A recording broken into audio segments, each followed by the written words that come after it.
A Rádio Rio de Janeiro apresenta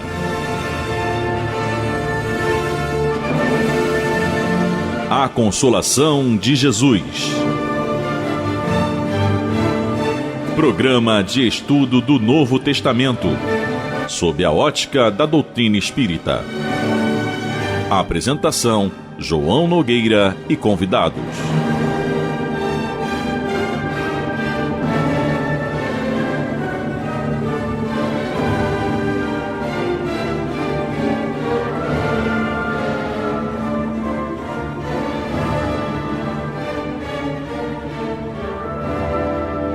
Meus queridos amigos e irmãos, aqui estamos nós, uma vez mais, com muita alegria, para levar até vocês o programa A Consolação de Jesus, programa que leva esse nome por conta da análise que nós precisamos fazer do Novo Testamento, só que sob a luz da nossa querida doutrina espírita. E quando nós concluímos sempre os programas, temos uma prece no final. E essa prece nos mostra, muitas vezes, que a consolação de Jesus, ela vem através do esclarecimento, de nós sabermos que nós não nascemos para sermos sacrificados no final de uma existência. Nós não nascemos para deixar de existir depois de um certo tempo no universo. E nós não nascemos para sofrer também não. Nós nascemos para construirmos a felicidade dentro de nós. É por isso que o programa A Consolação de Jesus pede licença para entrar aí na sua casa, no seu carro, onde quer que você esteja, para que nós possamos juntos fazer uma análise do Evangelho de Jesus, do Novo Testamento, e acharmos as respostas das nossas dúvidas, das nossas situações embaraçosas muitas vezes, dos nossos sofrimentos, das nossas dores, para que possamos sermos consolados e ajudar ao nosso próximo a se consolarem também com esses ensinamentos que são absolutamente maravilhosos. Mas, meus queridos irmãos, então vamos iniciar propriamente o programa de hoje com a leitura do trecho que vamos analisar. Hoje estaremos com a companhia do nosso irmão Leopoldo Pio, que vai nos auxiliar nessa análise do Evangelho de Jesus, segundo Mateus, hoje capítulo 4, versículos 1 a 11, que é a tentação de Jesus. Meus irmãos, vamos juntos entender esse trecho do Evangelho.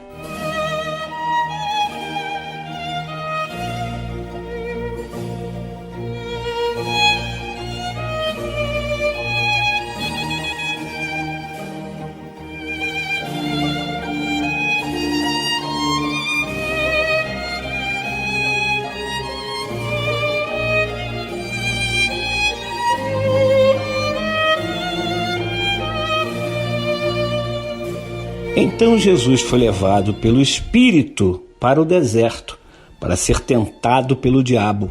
Por 40 dias e 40 noites esteve jejuando. Depois teve fome. Então, aproximando-se o tentador, disse-lhe: Se és filho de Deus, manda que estas pedras se transformem em pães. Mas Jesus respondeu: Está escrito, não só de pão vive o homem, mas de toda palavra que sai da boca de Deus. Então o diabo o levou à cidade santa e o colocou sobre o pináculo do templo e disse-lhe: Se és filho de Deus, atira-te para baixo, porque está escrito: Ele dará ordem a seus anjos a teu respeito, e eles te tomarão pelas mãos, para que não tropeces em nenhuma pedra. Respondeu-lhe Jesus: Também está escrito: Não tentarás ao Senhor teu Deus. Tomou o diabo a levá-lo agora para um monte muito alto e mostrou-lhe todos os reinos do mundo com o seu esplendor e disse-lhe: Tudo isto te darei se prostrado me adorares. Aí Jesus lhe disse: Vai-te, Satanás, porque está escrito: Ao Senhor teu Deus adorarás e só a Ele prestarás culto. Com isso, o diabo o deixou, e os anjos de Deus se aproximaram e puseram-se a servi-lo. É isso, meus queridos amigos e irmãos. Aí está o trecho, bem polêmico, bem interessante, E eu não quero adiantar muito não, quero deixar o Leopoldo aí fazer a sua análise para que nós possamos compreender exatamente aquilo que Jesus quer dizer. E é claro, a gente aqui, como sempre dizemos, não queremos fechar questão, nem temos a capacidade, não temos a capacidade de fechar a questão, de dizer é isso ou não é isso.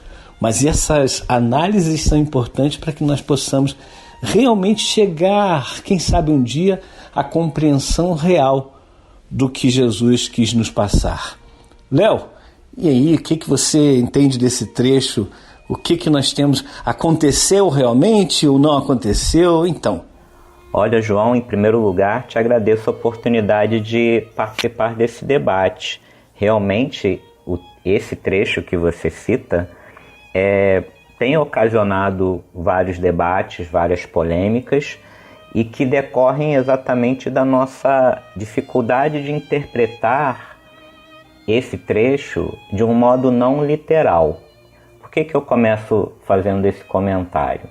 Porque eu entendo que o texto é uma parábola, e nesse sentido, respondendo a sua pergunta, ele não é um acontecimento, não é um fato histórico, mas sim uma parábola no sentido em que as parábolas são narrativas alegóricas que transmitem uma mensagem indireta.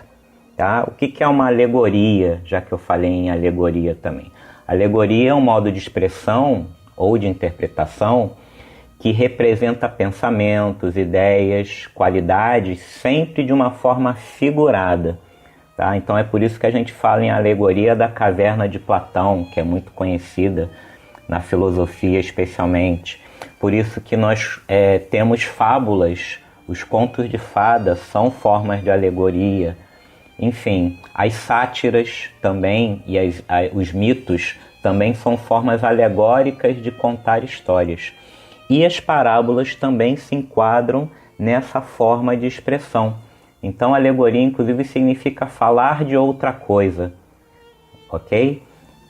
Então, o mais importante para que a gente entenda esse trecho tão rico que você leu para nós é a gente entender o que está por trás dessas referências que são feitas, desse contraste ou desse, digamos assim, debate entre Jesus e o diabo, que no caso representa a tentação. O que significa essa palavra deserto dentro dessa historinha? E aí é o mais importante para nós, o que essa história nos ensina? Qual é a moral da história? Qual é a experiência que nós precisamos extrair dessa situação alegórica? Eu entendo, inclusive, que a palavra tentação no texto deveria ser colocada talvez entre aspas, ou talvez a gente devesse falar muito mais num desafio simbólico do que propriamente uma tentação. Porque para mim, pelo menos, João, fica muito claro que Jesus tira de letra todos os desafios que são colocados por essa representação do mal chamada diabo. Ora, basta a gente ler um pouco do Evangelho segundo o Espiritismo e também da Gênese para que a gente perceba que Jesus já é um ser perfeito. Jesus não encarna para passar por provações para alcançar a reforma íntima. Jesus não precisa expiar erros do passado para que se aprimore ou se aperfeiçoe. Então, na verdade, essa parábola não diz tanto a respeito de Jesus. A parábola diz muito mais a respeito dos nossos desafios, dos nossos problemas, das nossas questões, das nossas tentações.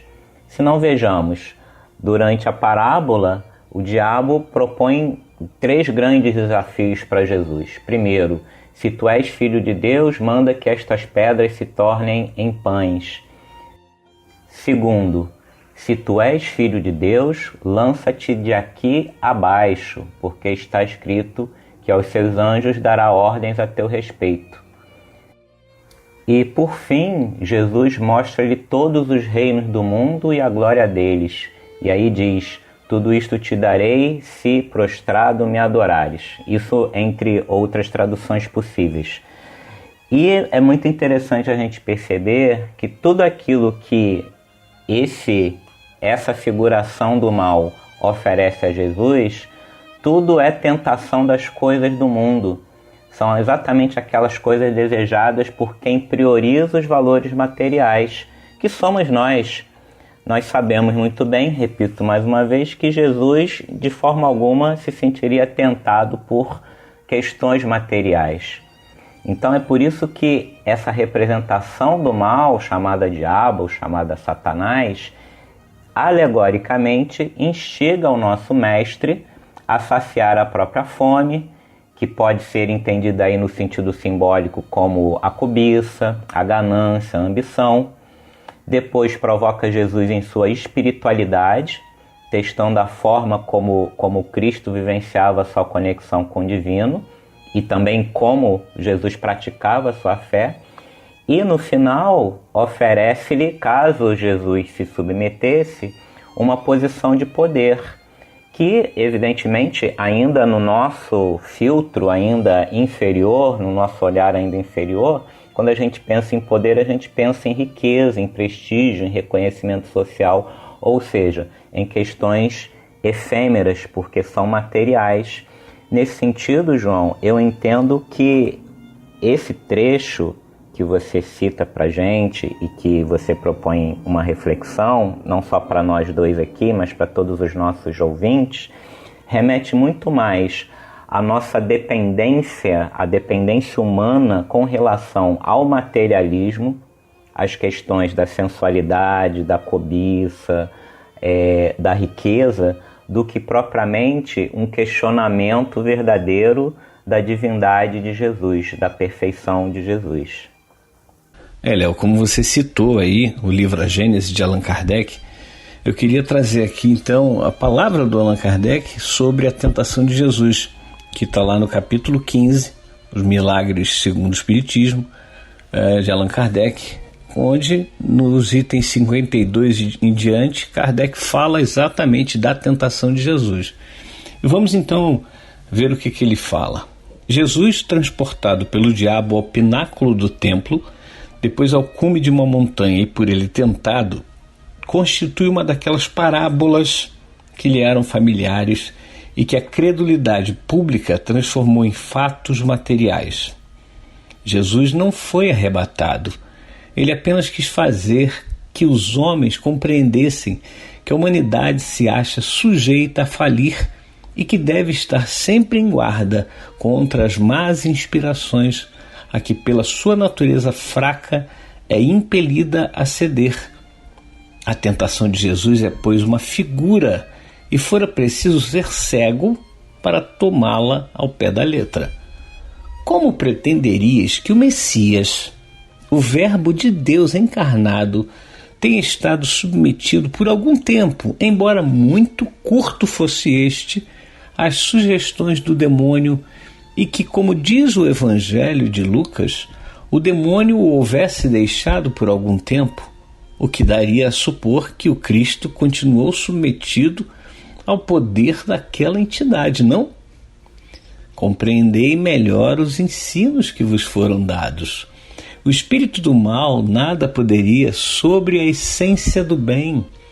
Ninguém diz ter visto Jesus no cume da montanha, nem no pináculo do templo. Certamente, tal fato teria sido de natureza a se espalhar por todos os povos. A tentação, portanto, não constituiu um ato material e físico. Quanto ao ato moral, admitirias que o espírito das trevas pudesse dizer àquele que conhecia sua própria origem e o seu poder: adora-me, que te darei todos os reinos da terra? Desconheceria então o demônio aquele a quem fazia tais oferecimentos? Não é provável. Ora, se o conhecia, suas propostas eram uma insensatez, pois ele não ignorava que seria repelido por aquele que viera destruir-lhe o império sobre os homens. Compreendei, portanto, o sentido dessa parábola, que outra coisa aí não tendes, do mesmo modo que nos casos do filho pródigo e do bom samaritano. Aquela do filho pródigo mostra os perigos que correm os homens se não resistem à voz íntima que lhes clama sem cessar: podes ser mais do que és, podes possuir mais do que possuis, podes engrandecer-te, adquirir muito. Cede à voz da ambição e todos os teus desejos serão satisfeitos. Ela vos mostra o perigo e o meio de o evitardes, dizendo às más inspirações: retira-te, Satanás, ou por outras palavras, vai-te, tentação. As duas outras palavras que lembrei mostram o que ainda pode esperar aquele que, por muito fraco para expulsar o demônio, lhe sucumbiu às tentações. Mostram a misericórdia do pai de família, pousando a mão sobre a fronte do filho arrependido e concedendo-lhe com amor o perdão implorado. Mostram o culpado, o cismático, o homem repelido por seus irmãos, valendo mais aos olhos do juiz supremo do que os que o desprezam por praticar ele as virtudes que a lei de amor ensina. Pesai bem os ensinamentos que os evangelhos contêm. Sabei distinguir o que ali está em sentido próprio ou em sentido figurado, e os erros que vos hão cegado durante tanto tempo se apagarão pouco a pouco, cedendo lugar à brilhante luz da verdade. Este texto que acabamos de ler é uma mensagem de João Evangelista que transmitiu através de um médium em Bordeaux, 1862. Então, Kardec inicia mostrando que realmente é uma parábola e vem João Evangelista logo em seguida, né? Kardec coloca essa mensagem de João Evangelista logo em seguida, falando exatamente que seria um contrassenso, seria uma coisa impossível de acontecer de Jesus ser tentado. Como está exatamente nesse capítulo 15 do livro A Gênese, no item 2, onde Kardec trata da superioridade da natureza de Jesus, ele mostra que nenhum influxo poderia vir de nenhum espírito. O único influxo que poderia vir sobre Jesus seria o de Deus. Somente Deus poderia insuflar em Jesus pensamentos. Nenhum outro espírito. Porque Jesus, como sendo um espírito puro, um espírito perfeito, que atingiu o ápice da evolução espiritual a que todos nós estamos submetidos, ele, Jesus, então, não poderia ser tentado de maneira nenhuma. Essa passagem reflete exatamente, como diz João Evangelista, as nossas mazelas. Mostra que nós temos ainda esses 3 pontos a termos muito cuidado. É a questão do vigiar e orai. Termos muito cuidado para que possamos realmente estarmos atentos e não cairmos nas chamadas tentações, não é, Léo? Sem dúvida, João. O que nós precisamos reter a respeito dessa parábola é que ela fala muito mais a respeito de nós, seres imperfeitos, ainda um pouco, digamos assim, à deriva das nossas reais possibilidades, que não nos conhecemos bem, do que propriamente do Cristo. Como você deixou muito claro, Cristo, na sua perfeição, não poderia ser tentado por nenhum outro ser, por nenhuma outra entidade, por nenhum outro espírito encarnado ou desencarnado. Então, o que a gente precisa fazer é, ao ler esse trecho, tanto a parábola quanto o trecho de Kardec que você nos citou agora há pouco, o que isso tem a ver com a nossa evolução. É interessante que essa passagem da vida do Cristo, que é, na verdade, como já dissemos, alegórica, ela pode servir como um roteiro para a nossa autoiluminação. Eu acho que o primeiro passo nessa busca é repensar a necessidade do recolhimento.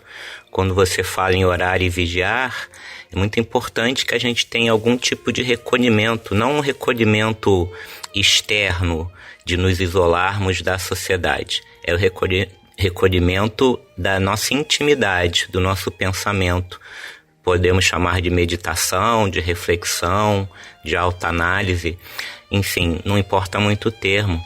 Mas quando a parábola fala no deserto, na verdade esse deserto aí, que é uma metáfora, se refere a essa necessidade de um recolhimento para que nós entendamos ainda quais são as nossas imperfeições, quais são as tentações que nos atingem mais. Então, esse Jesus que foi levado pelo Espírito de Deus ao deserto precisa ser entendido como o ser humano que se recolhe e que muitas vezes ainda tem a dificuldade de entender os seus próprios vícios e qual é o caminho que esse ser, no caso, precisa tomar para que ele possa realmente alcançar aquilo que Cristo já alcançou há milênios. Então é muito importante que a gente se prepare para as missões que a gente desempenha na nossa vida. A gente sabe que nós não somos espíritos missionários, mas temos as nossas missões, as nossas funções sociais. E sem a busca do autoconhecimento, sem a vigilância, sem a oração, que nada mais é do que uma forma de nos conectarmos com o divino, com aquilo que nós queremos ser ainda, que é a perfeição, a gente não consegue realmente alcançar a reforma íntima. Então, nós devemos entender que o silêncio interior é esse deserto, e esse silêncio interior, que a gente costuma chamar do vigiar e orar, é fundamental para que a gente encontre a nós mesmos e as nossas reais possibilidades de evolução. E, para terminar, eu separei um trecho de Joana de Ângeles, em que ela diz o seguinte: na atualidade, a busca desse deserto não conduz um indivíduo às regiões geográficas áridas e distantes da civilização, mas às paisagens interiores que aguardam ser reconhecidas pela reflexão profunda, penetradas pela busca do silêncio iluminativo. Esse trecho está no livro Ilumina-te, de Divaldo Franco e Joana de Ângeles, e deixa muito claro qual é o desafio que nós precisamos encarar, que é o desafio das nossas próprias dificuldades, porque é nesse deserto que a gente pode se encontrar ou se perder. E muitas vezes a gente não desacelera as nossas vidas para avaliar para onde nós estamos indo, quais são os nossos vícios, que virtudes já temos, mesmo que de maneira ainda incompleta.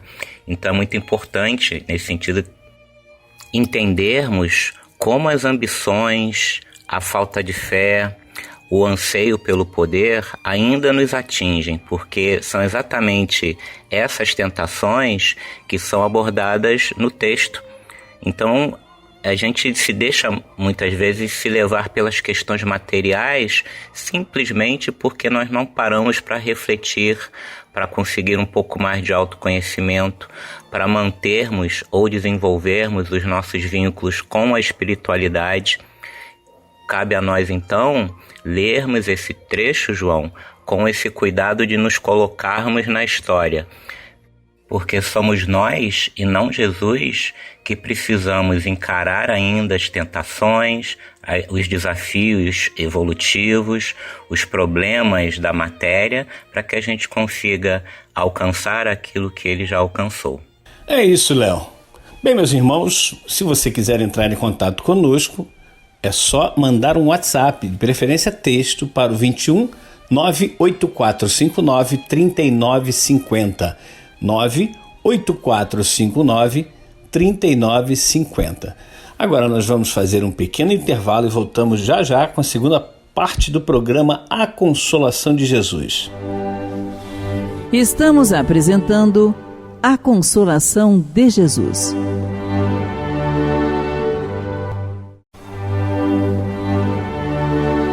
Voltamos a apresentar A Consolação de Jesus.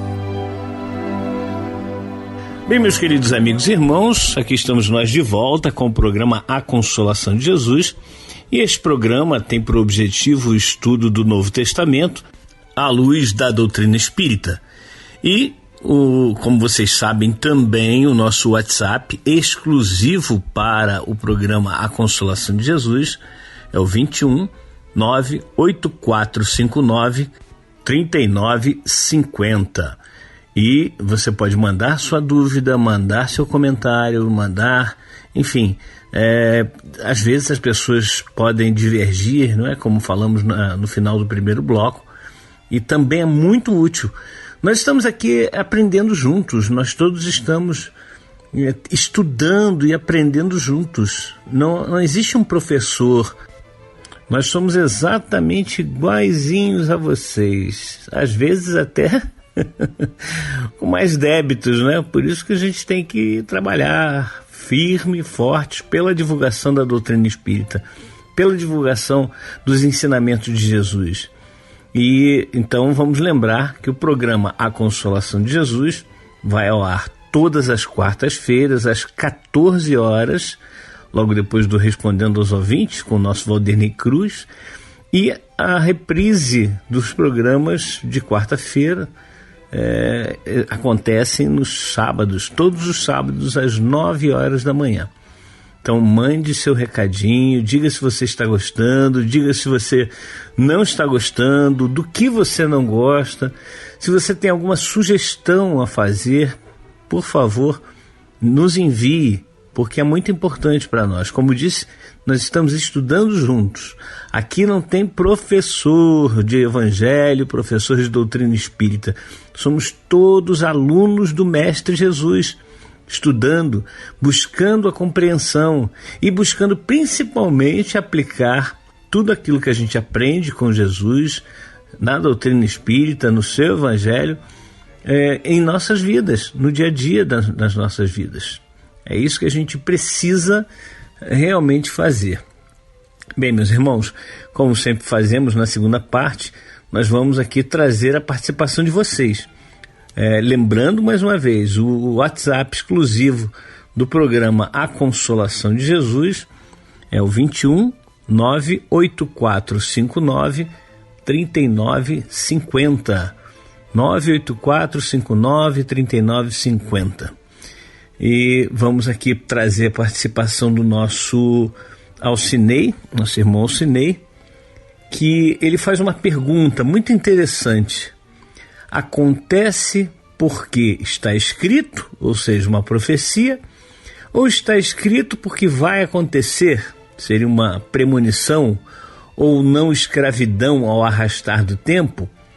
Torturaram e crucificaram porque estava escrito? Pior se for por Deus? E aí manda ele aqui, paz, amor e luz. Bom, Alcinei, são reflexões muito interessantes que você faz. E nós podemos dizer o seguinte: existe uma probabilidade, e essa probabilidade pode ser muito grande ou pode ser pequena. Quando a probabilidade é muito grande, aí acontece a predição, vai acontecer isso, e realmente acontece, porque a probabilidade é tão grande, tão alta, que a tendência é realmente de se cumprir aquilo que fora dito. Então, por exemplo, quando Jesus fala da crucificação dele, ele já sabia que isso iria acontecer, era a destinação, era a forma com que ele traçou os planos para que acontecesse aquilo, e ele colocou ali pessoas ou espíritos reencarnados que tinham uma propensão para esse tipo de atitude muito elevada. A mesma coisa Judas. Nós já falamos aqui em outros programas. Quando Judas traiu Jesus, Jesus já sabia que ele iria trair, porque a propensão do Judas em cometer aquele ato era uma propensão muito grande. Como dissemos, Judas não queria trair Jesus, Judas não queria fazer mal a Jesus. Entendemos que o que Judas queria era que Jesus destronasse os romanos do poder, né? Tirasse os romanos do poder, livrando então o povo judeu da escravidão romana. Mas ele entendeu, não entendeu, na verdade, o propósito de Jesus e acabou fazendo o que fez. Então, o que Jesus entendia é que ele tinha essa grande propensão para realizar aquilo, porque ele tinha um interesse que era um interesse bom, benéfico, não era um interesse mau, né? Ele queria libertar o povo judeu, como dissemos, mas ele foi por caminhos errados, ele não entendeu a missão de Jesus, assim como muita gente até hoje não entende. Então é isso, a propensão pode ser muito grande, tal que não dê para realmente fugir àquele cumprimento. Na nossa vida, por exemplo, como bem lembra Jesus lá no seu Evangelho, segundo Mateus, capítulo 10, versículos 29 a 31, quando Jesus diz: não há um pássaro que tombe sobre a terra sem o consentimento do Pai, e todos os fios de cabelo de vossa cabeça estão contados. Isso quer dizer que o acaso não existe. Nós estamos vivendo constantemente sob a influência de uma lei sagrada, uma lei divina, que é a lei de atração. Nós somos uma espécie de ímã que nós atraímos, mas nós não atraímos qualquer coisa, não é a esmo. Nós atraímos exatamente aquilo do que necessitamos. Se nós necessitamos passar por uma doença, A, B, C, etc. e tal, nós vamos passar por essa doença, porque nós vamos atrair essa doença. Mesmo que conscientemente nós não queiramos, mas nós inconscientemente sabemos que aquela doença é que vai nos ajudar, vai ajudar o corpo físico, a doença no corpo físico vai ajudar a nós espíritos a nos curarmos. Porque o objetivo do sofrimento não é fazer a gente sofrer. Deus não quer que a gente sofra. Deus quer que a gente se corrija, que nós nos corrijamos. Então é esse o objetivo. Mas não é Deus que manda a doença, não é Deus que manda o assalto, não é Deus que manda a morte, não. Deus criou as suas leis e é tudo tão perfeito que essa lei de atração vai exatamente atrair aquilo que nós necessitamos. Então, quando nós reencarnamos, por exemplo, nós fazemos a nossa programação reencarnatória junto com espíritos superiores, junto com espíritos mais amadurecidos, espíritos que estão ali para nos auxiliar a projetar ou a programar, melhor dizendo, a nossa próxima reencarnação. E aí mais uma citação, mais um ensinamento de Jesus: se o teu olho te é motivo de escândalo, arranca-o e lança-o de ti. Melhor é entrares na vida sem um olho do que tendo os dois, todo o teu corpo vem a perecer no vale das lamentações. Se o teu braço, a tua perna, ou a tua mão, no caso, ou a tua perna, te fazem tropeçar, arranca-os e lança-os de ti. Melhor entrares na vida coxo ou manco do que tendo todo o teu corpo perfeito, venhas a se perder no Vale das Lamentações. Então, o que Jesus está falando é exatamente nos ensinando a programação reencarnatória, nos ensinando que nós precisamos, ao reencarnarmos, traçar certos pontos na nossa próxima reencarnação que vão nos auxiliar exatamente na cura moral de nós espíritos. Então, é por aí, as coisas não funcionam a esmo, está tudo entrelaçado, nós estamos dentro dessa teia ou dessa rede onde nós só poderemos sair dessa rede quando nós superarmos a nós mesmos, nós crescermos moralmente, então nós vamos ter uma condição muito melhor do que temos hoje em dia. Né? Hoje nós estamos ainda escravos das expiações, ou seja, do pagamento, do resgate de coisas que ocorreram no passado.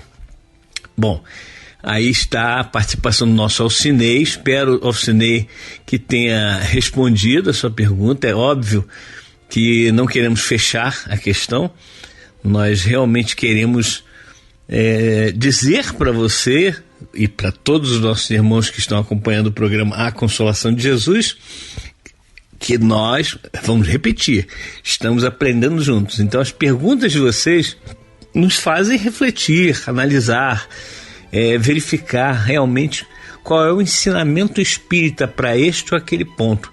Então é muito importante, como disse, a participação de vocês.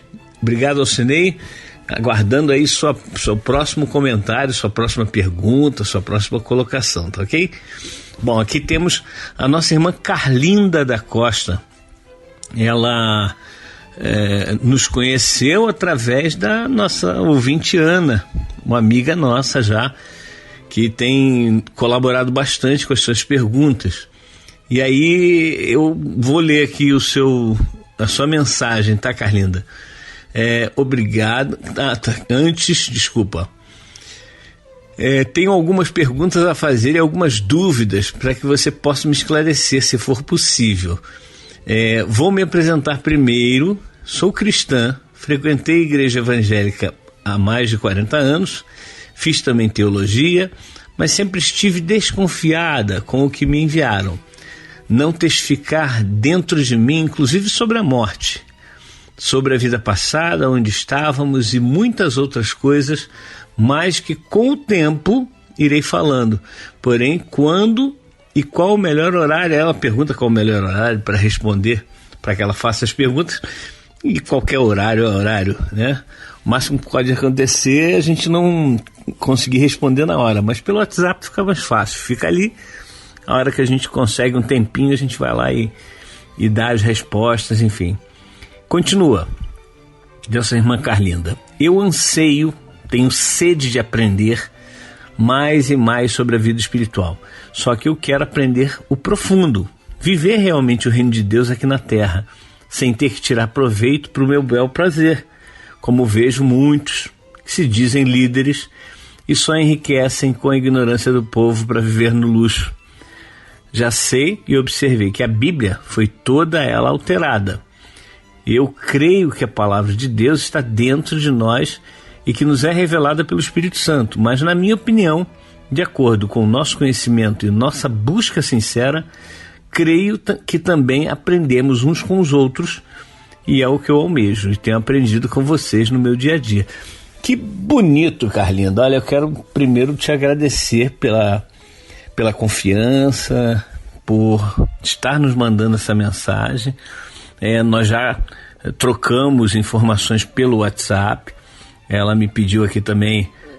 Nós fazemos vídeos curtos, né, para um aplicativo chamado Quai, e é exatamente a Consolação de Jesus respondendo a certas questões, desenvolvendo certas questões. E aí passamos aqui para a nossa Carlinda o código, e quem quiser também, por favor, é só mandar para o WhatsApp 21 98459 3950, e eu mando para vocês o código do Quai, onde eu faço esses vídeos curtos. Depois a gente vai colocar no TikTok, vai colocar no YouTube para poder melhorar aí, para todo mundo poder acessar. São reflexões que fazemos a respeito, exatamente como fazemos aqui no programa A Consolação de Jesus, só que lá são vídeos curtos, bem curtos, de 1 minuto, de 2 minutos, tem um de 3 minutos só, mas o resto é de 2 e 1 minuto. Bom, Carlinda, o que eu posso te dizer é o seguinte: a Bíblia não foi toda alterada, né? A gente tem muitas partes ali que ficaram preservadas, principalmente as parábolas de Jesus. Jesus sabia exatamente que, falando por parábolas, os seus ensinamentos iriam ser preservados. E no momento de amadurecimento espiritual e moral nosso, nós poderíamos decifrar esses códigos que Jesus colocou aí no meio dos seus ensinamentos, no meio dos evangelhos. E tá aí, a gente está estudando, avaliando, tentando crescer. Espero que você goste e que você venha então a fazer bastante pergunta para a gente poder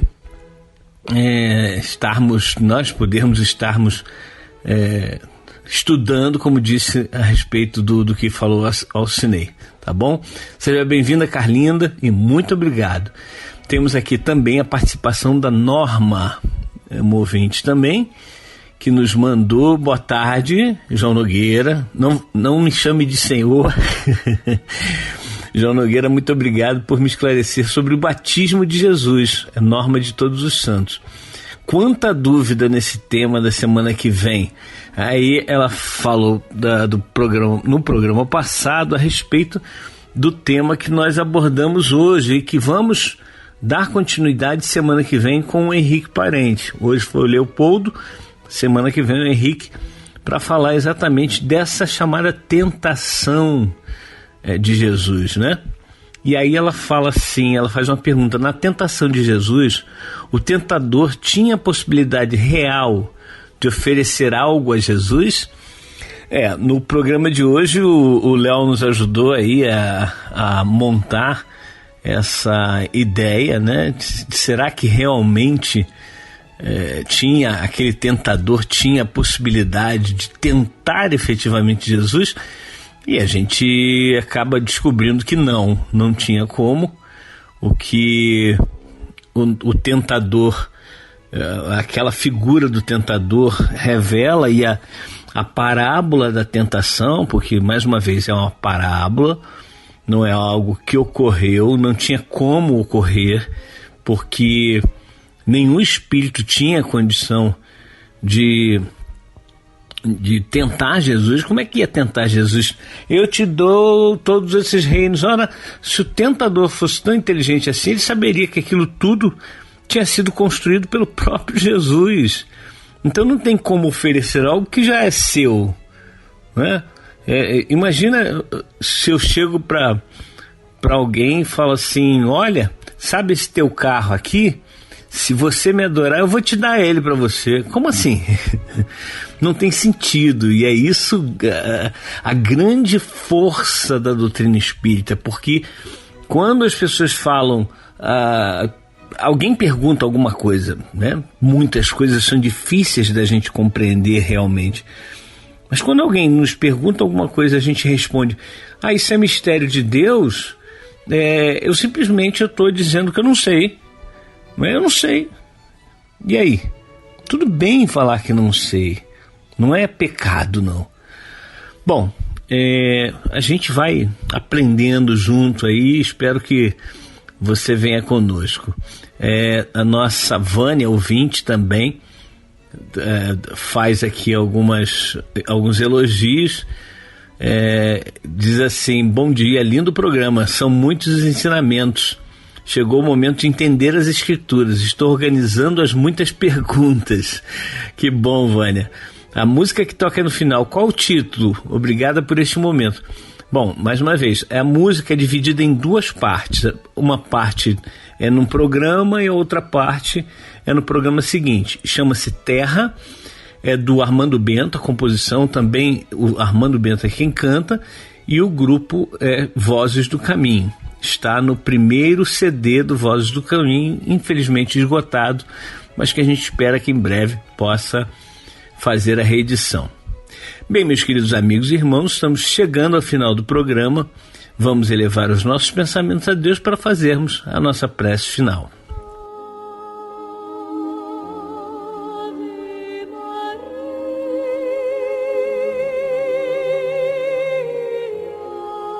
Querido Mestre Jesus, que as Tuas bênçãos, Senhor, recaiam sobre todos esses irmãos que estão ligadinhos no programa A Consolação de Jesus, da Tua Rádio Rio de Janeiro, quer pelo AM, quer pela internet.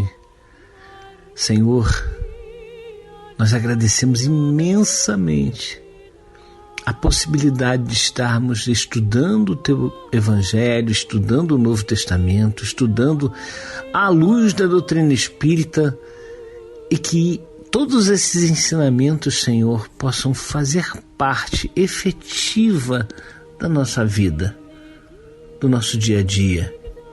Que nós entendamos, Senhor, que tudo isso que Tu nos dizes, que Tu nos ensinas, é exatamente para que nós possamos nos melhorar e sermos felizes, Jesus.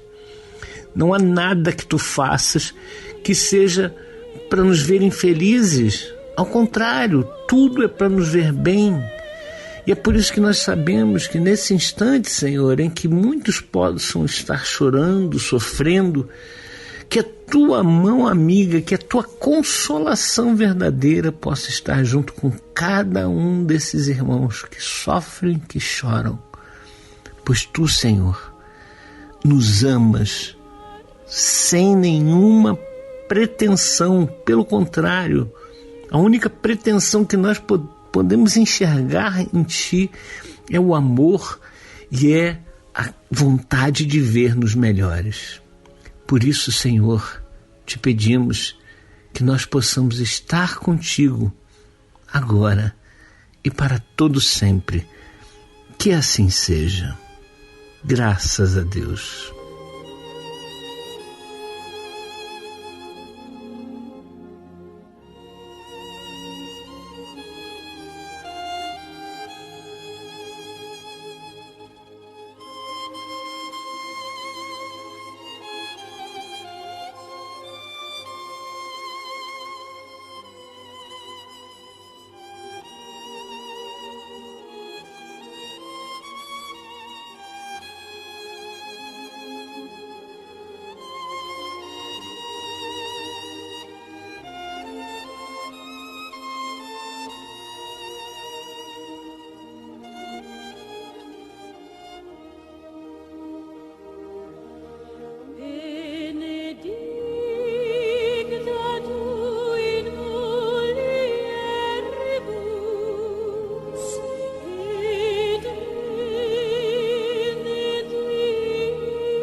Jesus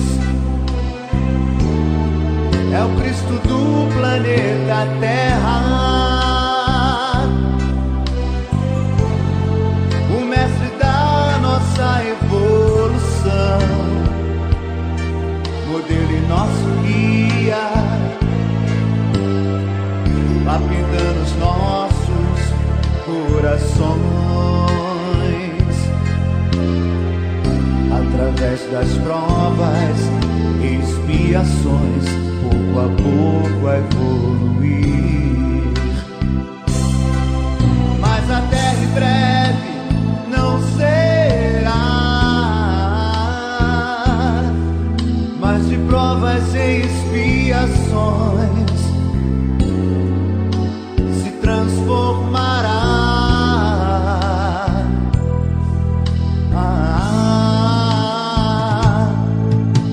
Aqui só poderá ficar o rebanho puro de Jesus, que entendeu e semeou o Evangelho e o amor do Cristo. E neste dia, tua vontade, Jesus, será vivida entre irmãos. Estejam eles onde estiver, quem compreendeu teu Evangelho herdará a tua paz aqui no teu planeta, regenerar.